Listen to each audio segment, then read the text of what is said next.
Olá, eu sou Conceição, professora de Matemática e Química no Macfísica. Estou aqui hoje para resolver com vocês alguns problemas sobre conjunto dos números naturais. Problemas estes que aparecem muito em concursos porque são classificados como problemas de raciocínio lógico. Vamos juntos? Uma pessoa quer trocar duas cédulas de R$100 por cédulas de 5, 10 e 50 reais, recebendo cédulas de todos esses valores e o maior número possível de cédulas de 50 reais. Qual o número mínimo de cédulas que a pessoa poderá receber? Então, gente, ao ler um problema, procure montar a situação em sua cabeça primeiro, para depois ir para as contas. Olha, essa pessoa tem duas cédulas de R$100, então ela tem R$200 e ela quer trocar por cédulas de 50, 10 e 5 reais. Ela quer ter cédulas dos três valores, tá? Mas ela quer ter a maior quantidade possível de cédulas de 50. E eu quero saber qual é o número mínimo de cédulas que essa pessoa pode utilizar para chegar ao seu objetivo.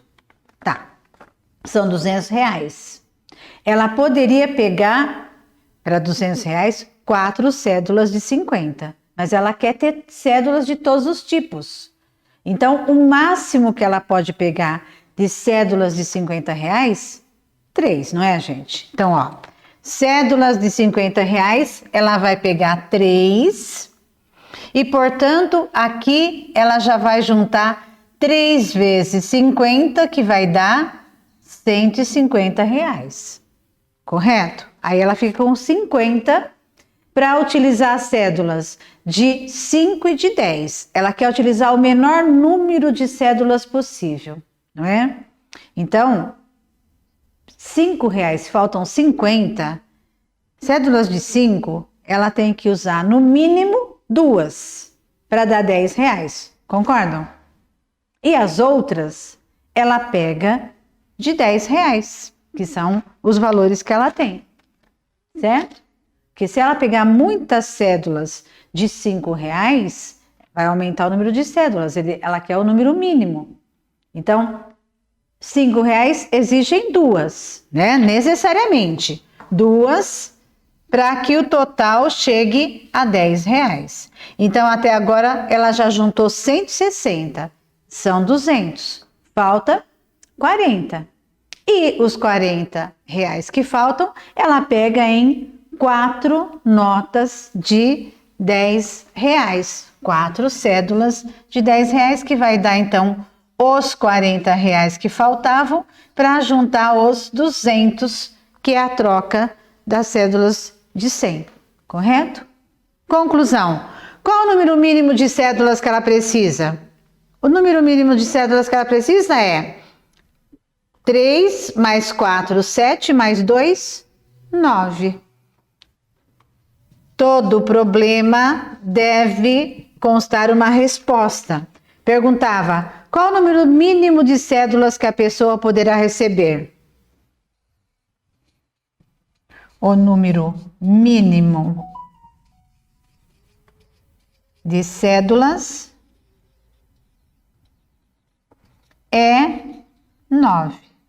Distribuídas desta forma: 3 cédulas de 50, 4 cédulas de 10 e 2 cédulas de R$5. Ficou bem claro?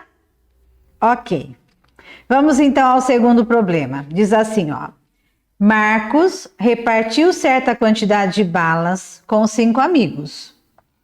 Cada amigo ficou com 16 balas e restaram ainda 2 balas para ele.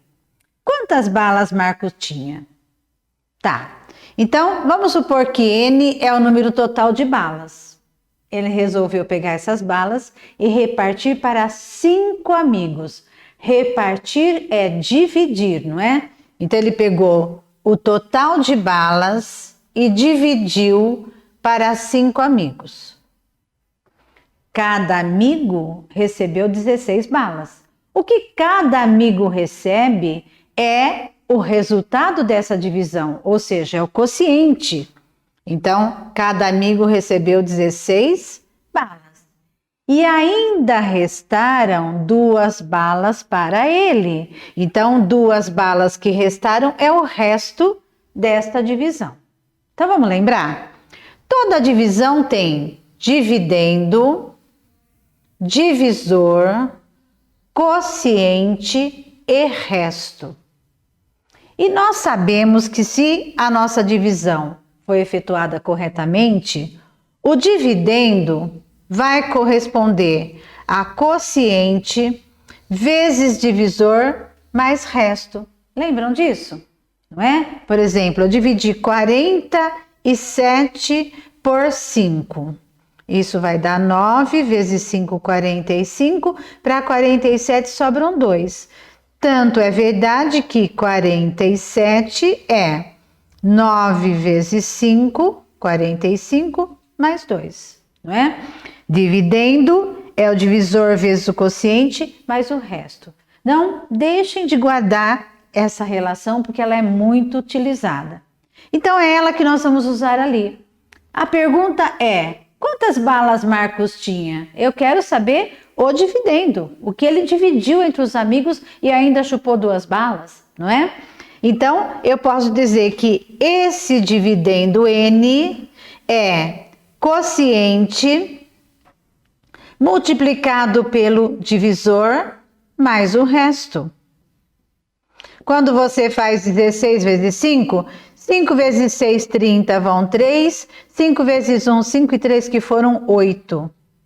E 8 mais 2, 82 balas. Então, agora vamos à resposta. O exercício nos pergunta, quantas balas Marcos tinha? Nós vamos responder, Marcos tinha 82 balas. Ficou claro, gente? Temos que guardar, hein? Dividendo, divisor, quociente e resto. Quociente vezes divisor mais resto sempre dá o dividendo. Certinho? Fácil, não é? Então vamos lá, vamos ao terceiro. Ó, o terceiro exercício diz assim: Caio, Mateus e Fernando são irmãos e a soma de suas idades é 44 anos. Mateus e Fernando são gêmeos e Caio tinha 5 anos quando os gêmeos nasceram. Qual a idade de cada um? Gente, ó, Mateus e Fernando são gêmeos. Então, se eles são gêmeos, eles têm a mesma idade. Então, se eu disser que a idade de Fernando é X, Mateus também é X, não é? Mas o Caio tinha 5 anos quando os gêmeos nasceram. Então, ele tem 5 anos a mais que os gêmeos. Então, se a idade dos gêmeos é X, o Caio é X mais 5. De modo, então, que todos juntos somam 44 anos. Ou seja, a idade de Caio, que é X mais 5, mais o Mateus e mais o Fernando, tem que dar 44. Montamos uma equaçãozinha.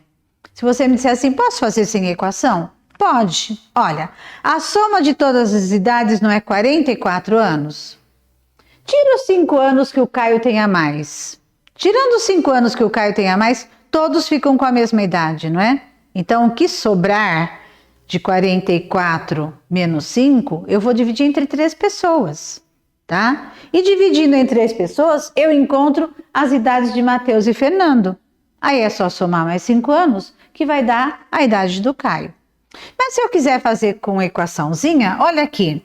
Eu vou somar x mais x mais x, 3x igual a 44, passa para o segundo membro menos 5. Pessoal, eu não estou fazendo na equação exatamente o raciocínio que eu descrevi a vocês?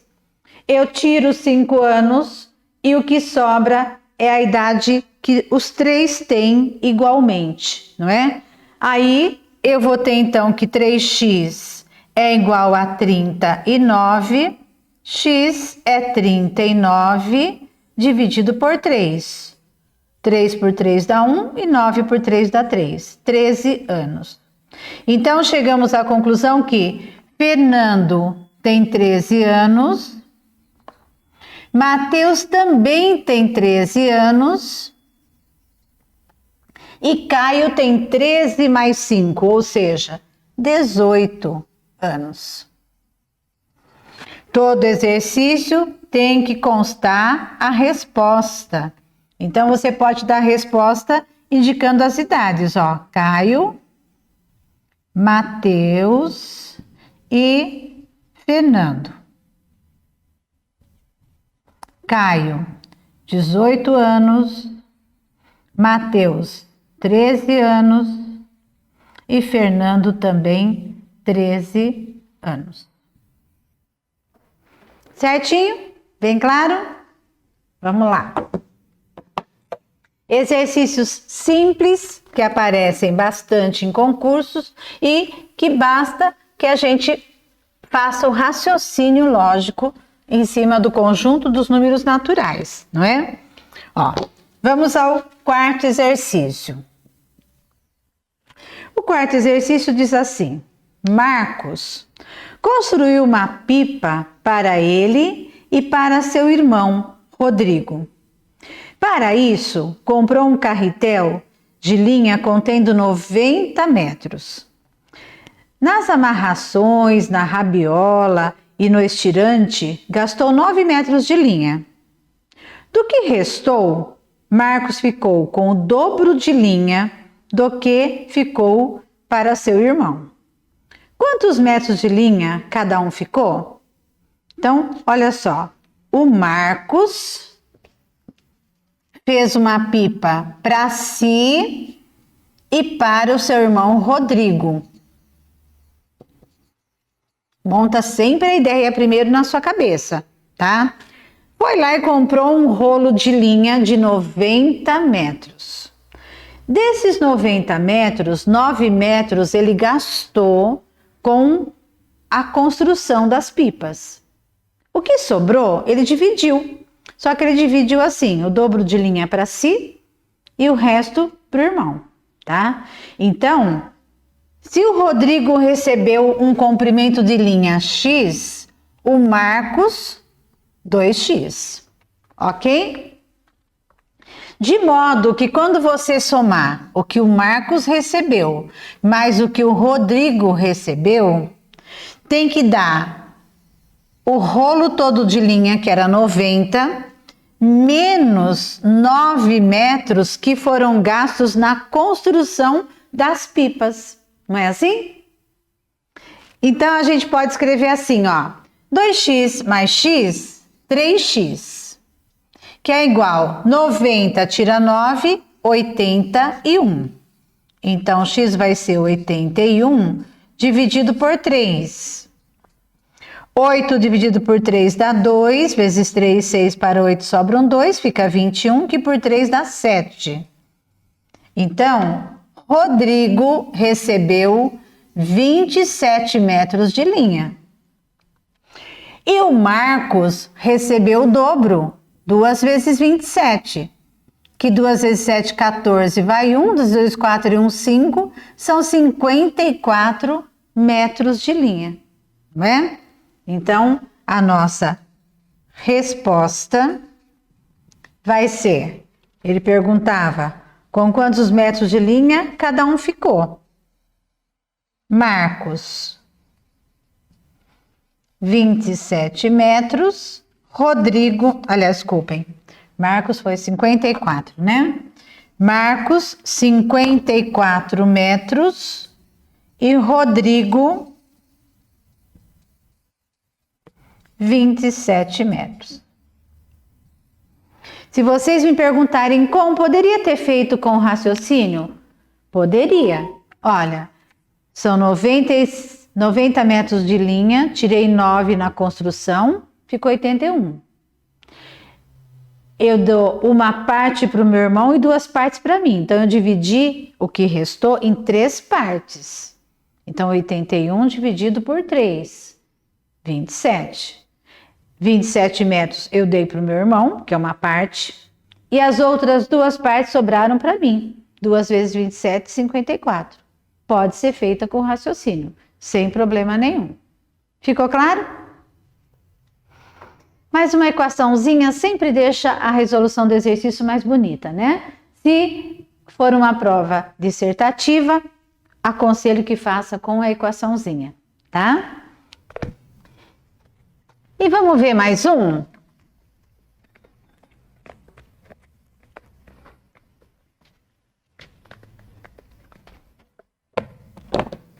O nosso 5º exercício é muito interessante. Ó, fala assim: cheguei atrasado para assistir a corrida de obstáculos na Olimpíada Esportiva da minha escola.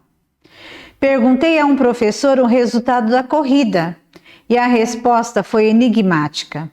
Venceu o aluno cujo número da camiseta era a soma do antecessor ímpar com o sucessor par, que resulta no maior número composto com um único algarismo.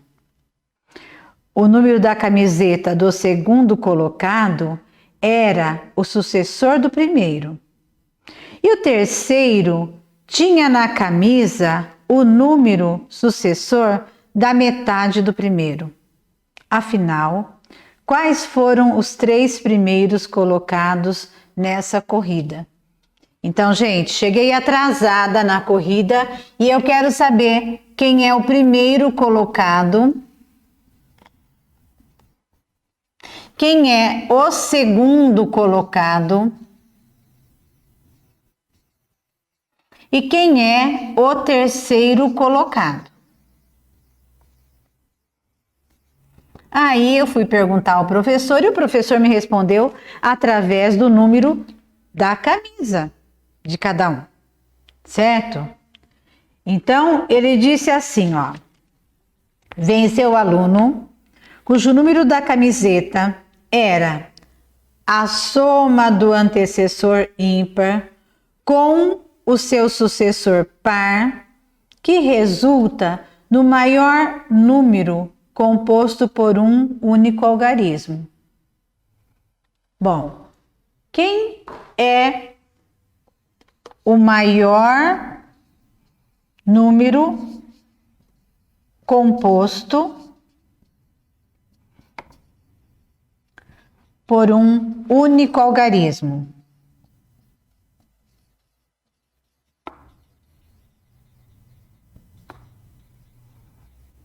O maior número composto por um único algarismo é o 9.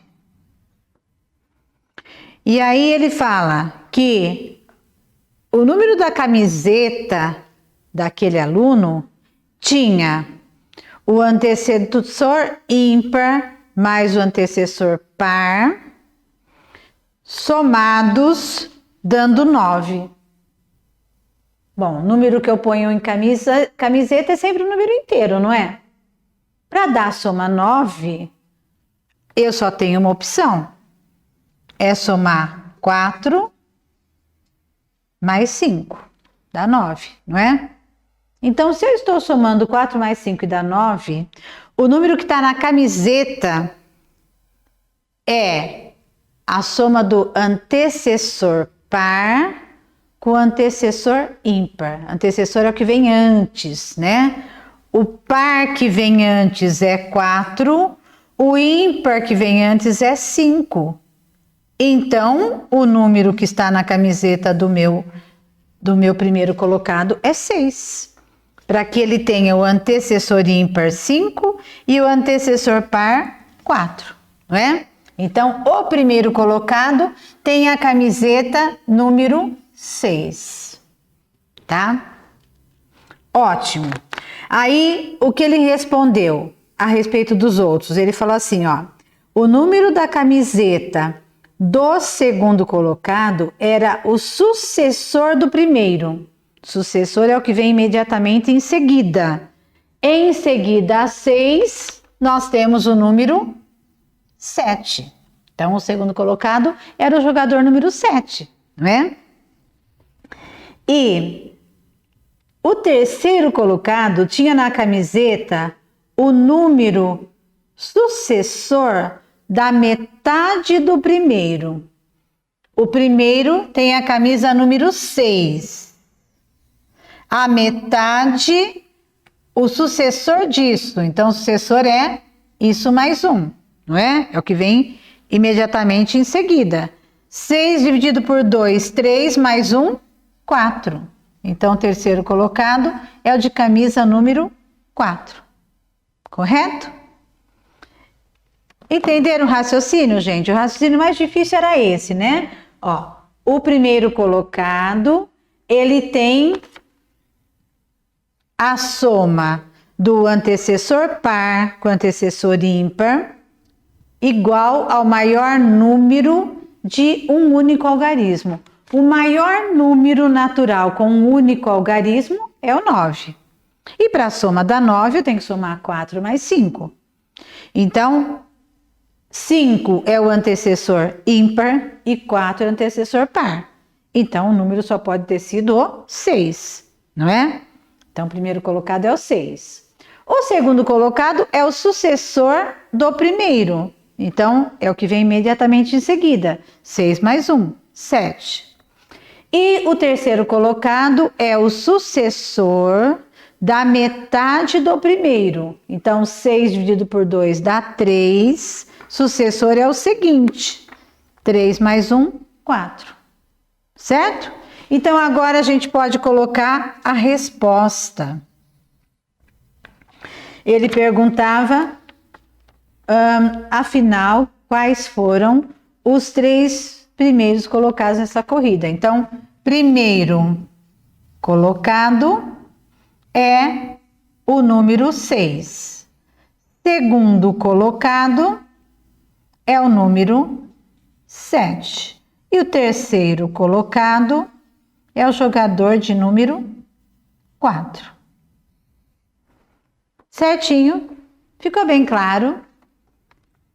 Se assistiram um vídeo, façam um comentário e inscrevam-se no nosso canal.